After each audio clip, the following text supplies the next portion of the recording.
내 맡긴 영혼은 40. 내 맡겼다는 것은 도대체 내 맡김에 첫 봉헌자가 탄생한 지가 거의 1년이 다 돼갑니다. 이끌림이 지난해 10월 18일에 미사를 통하여 내 맡김의 첫 봉헌을 했으니 말입니다. 지난 1년 동안 내 맡김의 봉헌을 하신 분이 아마 적어도 120명 이상이 될 겁니다. 그동안 주님께서는 내 맡긴 영혼들을 통하여 저에게 엄청난 경험을 쌓게 해 주셨습니다. 이 사람이 정말 완전히 100%를 다 내 맡긴 사람인가 아닌가를 저는 이제 거의 정확히 분별해 낼 수 있습니다. 그동안 내 맡김의 봉헌을 한 사람 중에는 제가 아무리 보아도 100% 완전히 내 맡긴 사람의 태도는 이렇지 않은데 해도 자신은 완전히 100%를 다 내맡겼다고 빡빡 우기던 사람이 몇 사람이 있었습니다. 그러나 저도 당시에는 잘 몰랐기에 그것을 강하게 우기면 그것을 믿을 수밖에 없었습니다. 아, 참으로 이상하다. 내가 처음 내맡김의 삶을 살아가는 초기에는 이러이러한 것은 이러이러했고 저러저러한 것은 저러저러했는데 저 사람의 지금의 이러저러한 모습은 저게 아닌데 주님께서는 100% 내맡기지 못하여 저를 떠나간 사람들을 통하여 저에게 몇 가지를 가르쳐 주셨습니다. 100% 내맡긴 사람은 첫째로 무엇보다 겸손하며 순명을 할 줄 압니다. 영적 성장을 위하여 그 사람에게 필요한 무엇을 하라 하면 좀 어려움이 있더라도 즉시 순명하여 그것을 행합니다. 마음이 겸손하기 때문입니다. 그리고 싫은 소리를 들어도 자신의 영적 성장을 위하여 그 소리를 다시 마음에 새겨놓고 기분 나쁘지 않게 잘 받아들입니다. 교만한 사람은 자신의 잘못됨을 지적해주는 그 싫은 소리를 도저히 그냥 듣질 못합니다. 그 싫은 소리가 그 사람의 기분을 아주 크게 상하게 합니다. 그 사람 안에 숨어있는 교만마귀가 고개를 빳빳이 쳐들기 때문입니다. 우리 프란츠 원장님은 저에게 정말 엄청난 큰 야단을 맞은 적이 있습니다. 원장님은 짝꿍 누룽지와 함께 서울에서부터 이일지리산까지 달려와 마리아처럼의 기도방에서 부부가 함께 눈물로 통곡하며 잘못을 용서 청하였습니다. 정말로 훌륭한 원장님을 우리 식구로 내어주신 하느님은 찬미 영광 받으소서. 원장님은 교만마귀를 쳐 이기셨던 것입니다. 기도대장 안스님도 어제 저의 댓글을 통하여 야단 이상의 야단을 이 공간에서 공개적으로 지적받으셨습니다. 교만한 사람은 벌써 마음에 큰 상처를 받고 다른 생각을 했을 겁니다. 안스님은 그럼에도 저의 지적을 겸손되이 잘 받아들이셨습니다. 하느님은 겸손한 이의 기도를 즐겨 들어 허락해 주십니다. 오늘 이후 기도 대장님만이 이 무형의 성전에서 청원 기도를 허락해 드립니다. 많은 분이 기도를 요청해 주시기 바랍니다. 정말 겸손한 기도 대장을 저의 무형의 성전에 보내주신 하느님은 그녀를 통하여 당신 마음껏 찬미 영광 받으소서. 그런데 100% 내맡겼다는 어떤 유명 인사는 스스로가 저를 영적 지도 신부로 삼기를 원하여 그것을 허락해 드렸음에도 끝내는 영적 지도 신부의 지도를 따르지 않으므로 저를 떠나갔습니다.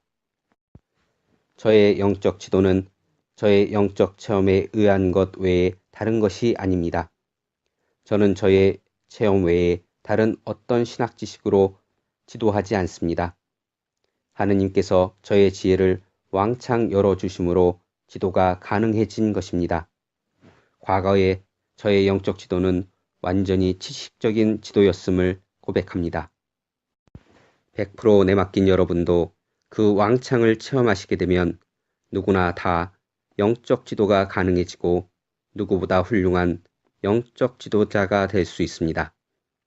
왕창을 체험하신 분은 제 말을 100% 믿으실 겁니다. 정말입니다. 하느님께서 명호를 열어주셨기 때문입니다. 그러나 분명 왕창은 한 번으로 끝나는 것이 아님을 우리는 알아야 합니다. 나날이 조금씩 조금씩, 때로는 왕창, 또 조금씩 조금씩, 또 왕창 왕창, 또 조금씩 조금씩, 죽을 때까지. 둘째로 100% 내맡긴 사람은 온 마음이 점점 하느님께로만 향하게 됩니다. 무슨 일을 하더라도 하느님과 연관하여 생각하게 되고 일어나는 모든 일을 하느님의 뜻으로 받아들입니다. 어떻게 하면 하느님을 더 잘 알아뵐 수 있을까? 어떻게 하면 하느님께 더 가까이 나아갈 수 있을까? 어떻게 하면 하느님을 더 기쁘시게 해드릴 수 있을까? 어떻게 하면 하느님을 더욱더 사랑할 수 있을까 하는 생각이 마음속에서 도무지 떠나지 않습니다. 비천한 자신이 그 위대하신 하느님을 사랑하게 되었다는 그 사실에 늘 감사의 눈물이 마르지 않게 됩니다. 하느님에 대한 사랑이 날이 갈수록 더욱 깊어지고 뜨거워집니다. 하느님께 내맡겼기에 그렇게 되도록 하느님이 점점 그렇게 이끌어 주시는 것입니다. 하느님의 이끄심에 생각 없이 삶을 내맡겨 드릴수록 더욱 그것이 빨라집니다. 자꾸 과거의 경험과 지식으로 묻지도 따지지도 않고 그저 오로지 아멘으로만 일관하게 됩니다. 그래서 예수님이 말씀하신 말을 따라하는 말 따라쟁이가 됩니다. 예수님이 행하신 일을 따라하는 몸 따라쟁이가 됩니다. 무엇보다도 하느님이 가장 원하시는 영혼의 구원에 총력을 기울이게 됩니다. 100% 내맡긴 이에게는 영혼 구원보다 더 중요한 일이란 있을 수 없습니다. 영혼 구원에 필요한 일이라면 물불을 가리지 않습니다. 하느님을 사랑하는 사랑에 빠져 혼자 독수공방하지 않습니다. 독수공방은 하느님이 허락하신 소수의 사람에게만 그 의미가 있는 것입니다. 하느님에 대한 뜨거운 사랑은 인간과 세상으로 열려져야 하는 것입니다. 셋째로, 위에 두 가지 외에 내맡김의 영성 10에서 14의 삶을 살게 됩니다. 내맡긴 영혼은 이상 위의 삶의 모습을 체험하게 되는데 가장 중요한 것은 자신이 지금은 너무도 부족한 사람이지만 하느님을 사랑하려는 마음이 아주 간절하고 그래서 하느님 뜻대로 살아갈 맹세 수준의 100%의 굳은 결심을 봉헌해 드렸다면 또한 하느님께서는 그 결심을 100%다 완전히 받아주셨다고 확신하는 것입니다. 그 다음은 자신에게 주어지는 삶을 묵묵히 살아가면 되는 것입니다. 100% 내맡겼다 해서 그 사람이 저절로 완전한 사람이 된다는 것은 아닙니다. 자신의 부족함은 전과 다름이 없습니다. 그러나 내맡김의 전과 후의 차이는 엄청난 하늘과 땅 차이입니다. 왜냐하면 내맡기기 전에 나의 부족함은 내 안에 있었고 내맡김 이후에 나의 부족함은 하느님 안에 있게 되었기 때문입니다. 내맡김 이후부터는 나의 부족함도 나의 것이 아니라는 사실을 알아야 합니다. 나의 모든 것이 부족함마저도 완전히 다 하느님의 것이 되었기 때문입니다. 내맡김 이후부터는 나의 부족함을 관리하시는 분은 내가 아니라 하느님이십니다. 그래서 내맡긴 영혼은 오로지 하느님께만 집중하는 삶을 살며 자신 안에 일어나는 모든 부족함과 죄들도 당연한 것으로 받아들여야 합니다. 아직도 부족함 투성이인 자신의 모습을 당연한 것으로 받아들이는 모습이 바로 겸손인 것입니다. 겸손하면 겸손할수록 하느님이 빨리 당신 곁으로 이끌어 주십니다. 겸손한 사람은 하느님의 이끄심에 무조건적으로 충실합니다. 그래서 내맡김 이후에 일어나는 모든 일에 보잘것없는 자신의 과거의 지식과 경험을 들이대지 않습니다. 내맡김 이후에 일어나는 모든 사건 하나하나를 하느님의 뜻으로 여기며 주시는 느낌을 매우 소중히 여기게 됩니다. 하느님께서는 그 느낌을 통하여 내맡긴 영혼을 이끌어 주십니다. 느낌을 소중히 하는 사람은 하느님의 뜻에 쉽게 이끌려 나갑니다. 마침내 느낌은 영감으로 변화합니다. 영감은 성인들의 전유물이 아닙니다. 영감은 하느님을 사랑하는 모든 사람들의 공동의 선물입니다. 영감은 하느님으로부터 오는 하느님의 것이기 때문입니다. 이냐시오 성인은 당신이 받은 어떤 영감 때문에 사제수품 이후에도 1년 반 이상이나 천미사를 봉헌하지 않았답니다. 사제가 품을 받았는데 1년 반 동안이나 천미사를 봉헌하지 않아 그게 말이나 되는 일입니까? 그만큼 성인이 영감에 충실하셨다는 것이 드러남을 알 수 있습니다. 자기의 머리로, 지식으로, 경험으로 따지는 사람들에게 있어서는 도저히 받아들일 수 없는 일입니다.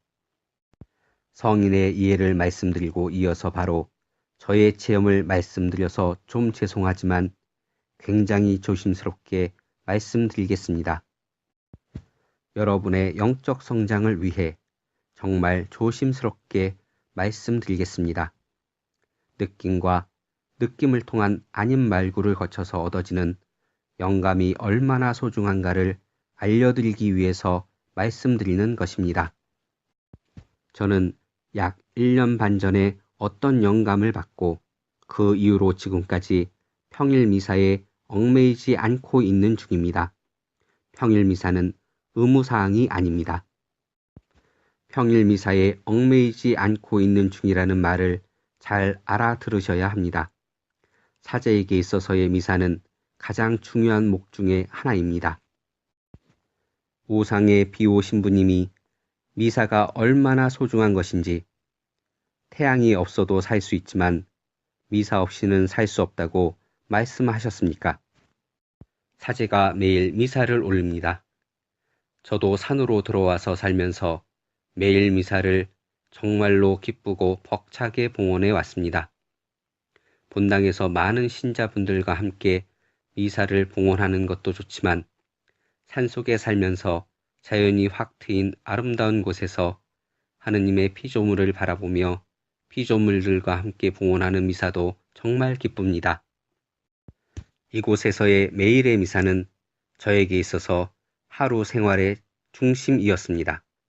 그러던 어느 날 왕창을 체험한 뒤 얼마 후에 갑자기 미사에 대한 저 나름대로의 아주 강한 영감을 받았습니다.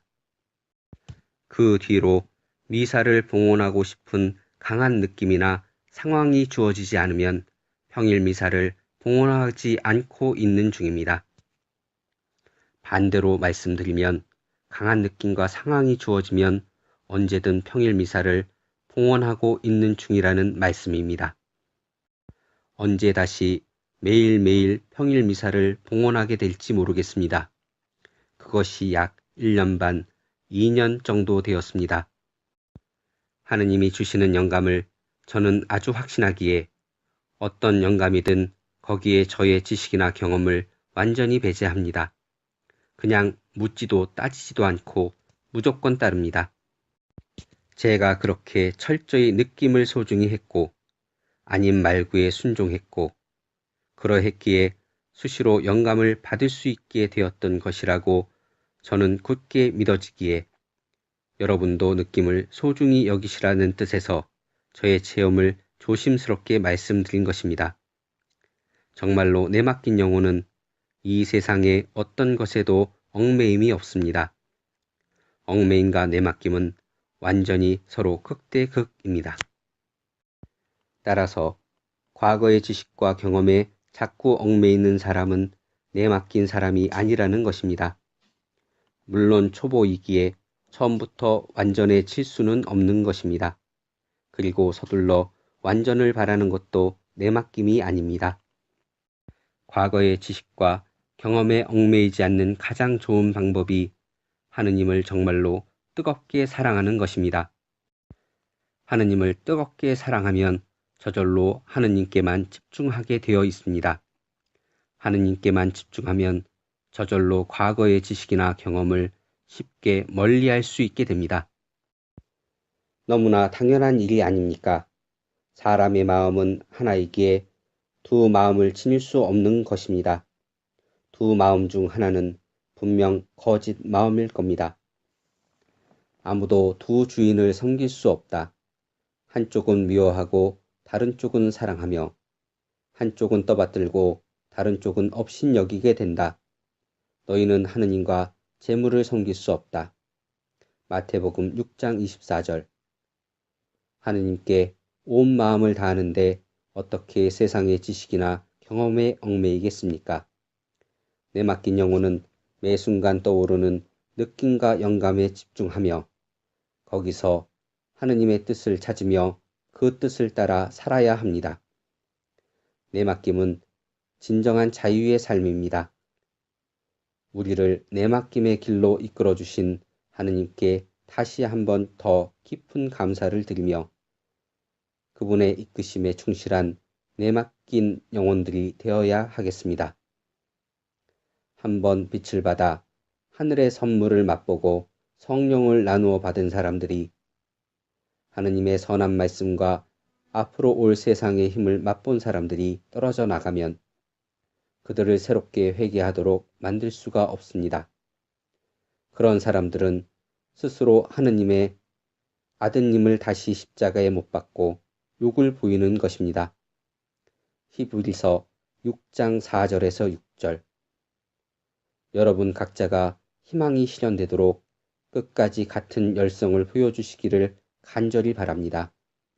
그리하여 게으른 사람이 되지 말고 약속된 것을 믿음과 인내로 상속받는 이들을 본받는 사람이 되라는 것입니다.